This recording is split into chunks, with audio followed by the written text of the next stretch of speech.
দর্শক, শরীফ ওসমান হাদির আজকে দুপুরের পরে জানাজা হবে বাদ জোহর মানিক মিয়া এভিনিউতে, অর্থাৎ ২টার সময় মানিক মিয়া এভিনিউতে জানাজা হবে, যেখানে প্রধান উপদেষ্টা, মহামান্য রাষ্ট্রপতি সহ উপদেষ্টা পরিষদের সবাই উপস্থিত থাকবেন। ধারণা করা হচ্ছে যে ৩ বাহিনীর প্রধানও উপস্থিত থাকবেন।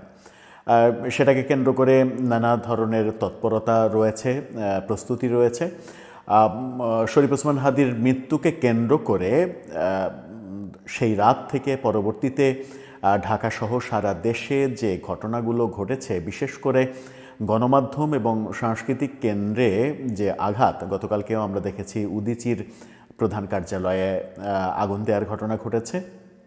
বিভিন্ন দিক থেকে বিভিন্ন রকমের উস্কানি দেওয়া হচ্ছে এবং এই ঘটনার পরিপ্রেক্ষিতে অনেকটা আমরা দেখলাম যে প্রধান উপদেষ্টার প্রেস উইং বেশ মুষড়ে পড়েছে, বিমর্ষ মনে হচ্ছে তাদের, এবং তাদের ফেসবুক স্ট্যাটাস মনে হচ্ছে যে এই প্রথমবারের মতো তারা ঘটনার গভীরতা উপলব্ধি করছেন। এক ধরনের স্বীকারোক্তিও তাদের মধ্য থেকে আসছে যে এই যে আক্রমণের ঘটনা, এই ঘটনাটা কোনোভাবেই শুভ ইঙ্গিত বহন করছে না। এর আগে বহুভাবে বহু বিষয়ে বিতর্কের জন্ম দিয়েছেন প্রেস উইংয়ের কর্মকর্তারা। বাংলাদেশে যে মবের কালচার তৈরি হয়েছে সেটাকে প্রেশার গ্রুপ হিসেবে বর্ণনা করেছেন, যদিও শরীফ ওসমান হাদির মৃত্যুর পরে রাতে যে প্রথম আলো, ডেইলি স্টার, ছায়ানট ভাঙচুর পোড়ানো হয়েছে, সেটাকে মব বলতে রাজি নন যারা করেছেন তারা।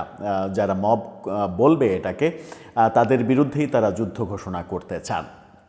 এখন প্রশ্ন হচ্ছে যে এটাকে তারা আন্দোলন হিসেবে ভাবছে, এটাকে তারা ঠিক কর্ম হিসেবে ভাবছে যখন, তখন প্রধান উপদেষ্টার প্রেস উইং কী ভাবছেন, প্রেস সেক্রেটারি শফিকুল আলম তিনি কী ভাবছেন। ফেসবুকে তার একটা পোস্টে তিনি ছাড়া উপপ্রেস সচিব আজাদ মজুমদারের পোস্টে ব্যাপারগুলো ক্লিয়ার হচ্ছে। শফিকুল আলম ফেসবুকে কি লিখলেন ওসমান হাদির মৃত্যুর পরের যে ঘটনাগুলো, সেই ঘটনাগুলোর প্রেক্ষাপটে, যদিও তিনি ইংরেজিতে পোস্টটা দিয়েছেন, কিন্তু মোদ্দা কথা উঠে এসেছে প্রেস উইংয়ের সদস্যরা যে বিমর্ষ হয়ে পড়েছেন, খুবই কষ্ট পেয়েছেন, এবং সেই যে ভাষা ব্যবহার করেছেন তাতেই বোঝা যায় যে কতটা বিমর্ষ হয়ে পড়েছেন তারা। কী ভাবছেন তারা, চলুন একটু জেনে দেখি, তাহলেই বোঝা যাবে সরকারের ভাবনাটা কেমন। থাকবেন পলিটিক্স টিভির নিয়মিত আয়োজনে।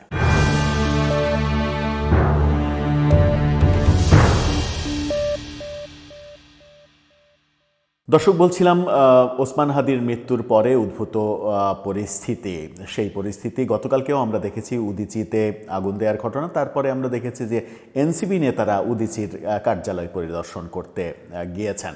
এটাতে যেমন প্রশংসাও হচ্ছে, আবার এক পক্ষ বলার চেষ্টা করেছেন যে মানে ওই বাংলা প্রবাদের মতো যে চোরকে, মানে যে বিখ্যাত গান আছে, চোরকে বলে চুরি করো, গৃহস্থকে বলো সাবধান হতে, এই ব্যাপারগুলো তাদের উপরে এভাবে দোষারোপ করার চেষ্টা করছেন অনেকেই। তবে তাদের যে উদ্যোগ, প্রথম আলো, ডেইলি স্টারে ছুটে যাওয়া, উদীচীতে ছুটে যাওয়া, এই ব্যাপারগুলো বেশিরভাগ ক্ষেত্রেই প্রশংসা পেতে দেখছি আমরা।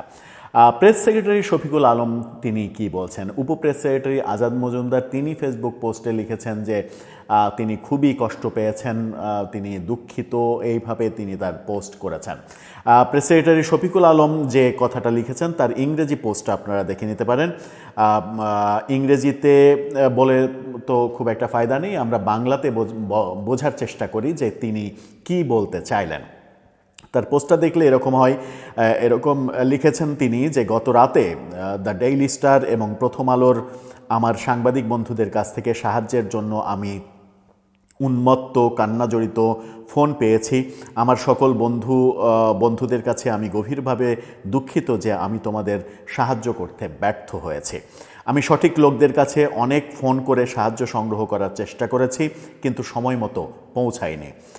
অবশেষে ভোর 5টায় ঘুমাতে গেলাম জেনে যে দ্য ডেইলি স্টারের ভেতরে আটকে পড়া সকল সাংবাদিককে উদ্ধার করা হয়েছে এবং তারা নিরাপদে আছেন। তবে ততক্ষণে 2টি সংবাদপত্র ইতিমধ্যেই দেশের সবচেয়ে ভয়াবহ জনতার আক্রমণ জনতার আক্রমণ এই শব্দটা ব্যবহার করেছেন তিনি। জনতার আক্রমণ এবং মিডিয়া আউটলেটগুলোতে অগ্নিসংযোগের ঘটনা প্রত্যক্ষ করেছে এবং তা সহ্য করেছে। আমি জানি না কোন ভাষায় তোমাকে সান্ত্বনা দেব। একজন প্রাক্তন সাংবাদিক হিসেবে আমি শুধু দুঃখিত। আমি যদি মাটির এক টুকরো খুঁড়ে নিজেকে লজ্জায় কবর দিতে পারতাম।